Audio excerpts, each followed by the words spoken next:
the way the third period went from a really excellent start to that penalty, get to the tie game. What was your messaging to the team between the third and overtime to regroup? Well, it's what you talk about this time of year. I believe the most important thing in playoff hockey is being process-oriented, not result, managing ups and downs. It's amazing how many games you watch. You sit back and watch NHL playoffs, how much somebody scores and then somebody scores right after again, like those, because emotions are high. And when you manage your emotions and you don't base what you're doing off the result, you end up on the better side. And so we talked about it leading up in this week, how important it is. And it's easy to talk about it, but putting it in practice is different. And that was an opportunity. It's easy to be somber and feel sorry for yourself when give up a power play goal or a penalty kill goal, and then they get a good bounce 6-on-5 there. But that it is what it is. You just keep going and you don't worry again about the result. You just keep playing and stay about your business. And so I thought in overtime we came out with a real good power play. Didn't go in. Doesn't matter. You keep going. And I thought we had the better of the chances and got rewarded for it.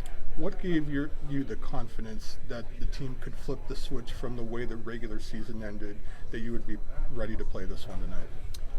Well, we got some pretty good players added to the lineup. That gives me confidence. But we say it all the time here. The 72 games in the American League, it's a 72-game dress rehearsal for the playoffs. So, would you love to have a 5-game winning streak going into the playoffs? Sure. But you get a clean slate. That's what's beautiful about it.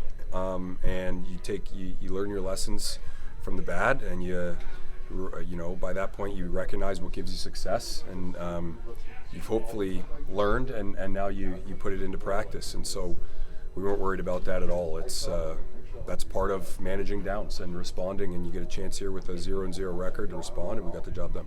Trent, I know you would have liked the Blue Jackets to go on make the playoffs, go on a run. And how nice was it to see those guys coming back? Well, yeah. That's we were cheering hard here for the Jackets. They did such a good job and such a good push down the stretch, and we're obviously biased and proud of the guys that we've had here and watched them a little extra closely. And those guys were doing outstanding. Obviously, Jet, everybody's been talking about him, deservedly so, and Dents. But when we've had those two in the lineup, our record was pretty good. Yeah, right. So getting them back specifically, but a lot of players. Pinelli comes off injury tonight. This is his first game in 2 weeks, and so it's a group effort. Having guys like that helps for sure. Yeah. What have you seen from Pinelli? I'm guessing the goals tonight were not a surprise to you, as sort of offensively gifted as he is. Yeah, he has an elite shot, which is the first thing that pops off. But undersized guy, he'll go to the hard areas, and he's got this this kind of dog in him, right? Yeah. Where he's a competitor. And I love that as a coach. It's that me versus you, I'm coming out on top that he has. Yeah. That those are the guys you win with this time of year. Yeah. So I think this is just technically his fourth game. He got hurt in the third and played 2 minutes. So we'll call it his third game pro. And he's finding the spots where he can and can't make plays. I think sometimes D close on you quicker on the blue lines and in the corners and can take you by surprise. And I thought the first half of the game, there were a few moments of that for him specifically. He acclimated in the second half and got better and better. So the competitiveness, the skill set, knows how to score goals, all things that are important in the playoffs. Have you had a hard time keeping your Lucas straight? Your Lucas? Yeah, well, I know, and there's another one coming here down the road too. So I got some Italian in me, so I'm happy to have as many Lucas as we want, especially if they play like that. But we'll just call them by their last names and we'll be good. Yeah, and did you think maybe this wasn't going to be your night when right off the opening face-off, the other Luca takes it? Has to go out. Yeah, that was unfortunate. That was tough. But no, I think it's if you go into the game with the mindset of whatever happens, good or bad, you just keep going. Injury, power play, goal against, you can manage it better. You talk about it, prepare for it ahead of time.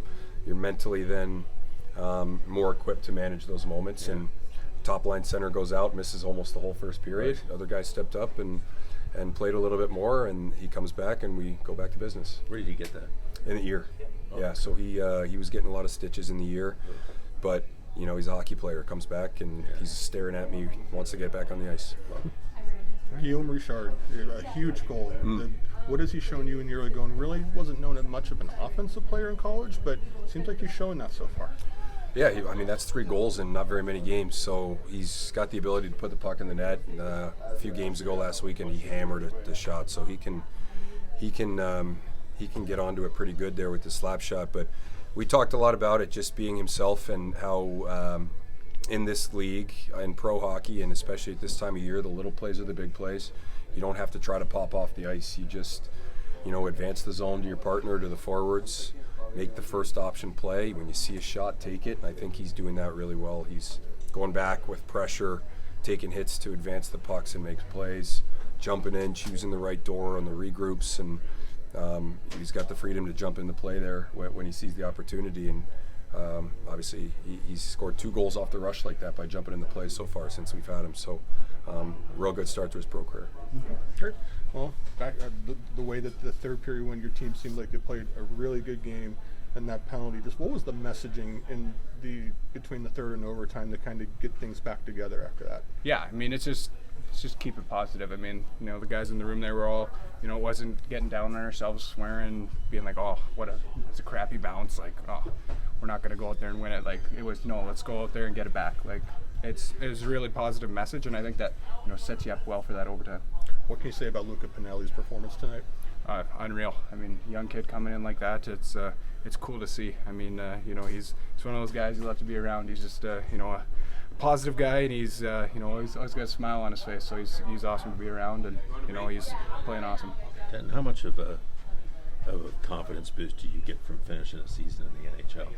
Yeah, I mean, it's it was awesome to be up there, for 45 games. I mean, it was, it's so much you can learn, at that level, and I just try and bring that back here and play like that. Yeah.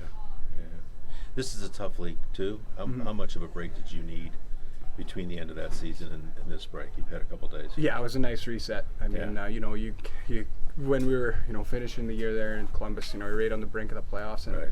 It's a bit of an emotional toll when you don't get in, when you work so hard to get to where we were, and I think just having a little bit to reset was very important. Yeah. Go ahead.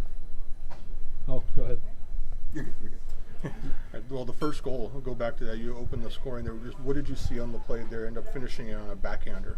Yeah, I mean, it was the 4-on-4 set, so I picked the guy, and then I seen Rocco. He kind of gave me a look, and then he started skating, and he doesn't played quite a few games with him at the start of the year, so still remember those looks when I know he's looking for me. So I just tried to get up the ice and was in a good spot. Came in, and the message was to get some more pucks to the net. So I just fired it on net and was able to get around the D and just tried to chip it over the shoulder there. Of course, it's a playoff game, so obviously very physical out there. Just how do you feel like that your team answered the call every time that they ratcheted it up? Yeah, I mean, we didn't back off at all. We were in the battles. We played hard. We got our nose over it, and yeah, it's good to see. Luca, a heck of a playoff debut for yourself too. Just the 2 goals. What was the messaging between the third and overtime for your team? The way you're going up from up 3-1 to tied, and then to be able to find a way to win it for you there. Yeah, obviously they had a lot of energy, so I think we kind of just had to stay calm, and I thought we did that well, so it ended up working out.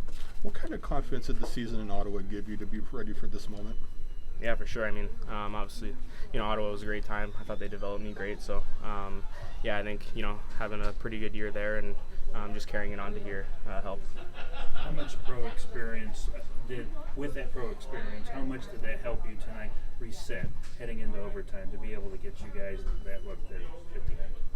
Yeah, obviously, it was a good reset. So I'm just gonna carry that on to the next game and play the same way and just fix a few things. Luca, were you wondering when that first pro goal was going to come? Yeah, I guess so. But, yeah. Did you have anybody in the house tonight? Any family? No, actually, not tonight. They were. My family's been here every game so far. That's So what I've heard. Yeah. yeah. So, but not tonight. Yeah. Yeah. Wow. Did you know the tradition of spray painting the number out? Yeah, I was here last year. So Yeah. Gotcha. So now you head to Toronto, have the opportunity to close it out Saturday night. What are some things that you really think you guys can work on before that matchup? Just quick transition. I think they're a team that likes to make plays and they're skilled. So just getting above them and quick transition, and we'll get some shots on that and be good.